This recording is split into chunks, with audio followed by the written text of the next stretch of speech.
Sveikas, tai žiūrėk, eini į App Page Builder, prisijungęs prie admino, App Profile Manager ir čia spaudi View. Ir čia atidaro homepage'o edito langą. Nu, čia gali ir sugriauti, bet ir kartu, ta prasme, čia viską gali keisti. Nu, tai šitoj vietoje yra, matai, raw HTML ir spaudi edit. PL kalboj, kad būtum. Nu, tai va, čia yra tekstai ir galima ikoną įsirinkti iš font awesome. Čia vat search iš icons paspaudė ir čia turi galėti išsirinkti kokią nori ikoną. Karman.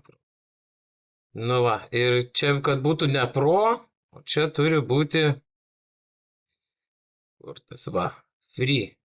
Nu va, ir tu turi šitas ikonas su free, žodžiu, tu gali kokią nori ikoną. Čia gali tekstą pasikeisti, o ikoną FA track. Bet aš galiu pats pakeisti.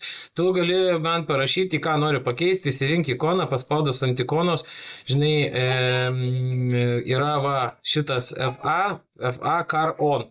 Nu tai va, čia tiesiog va šitą koduką reikia įkopinti į čia ir viskas. Ir tokiu būdu gali tu tas visas 4 ikonas keitaliotis. Tai va, čia šita ir taip toliau ir panašiai.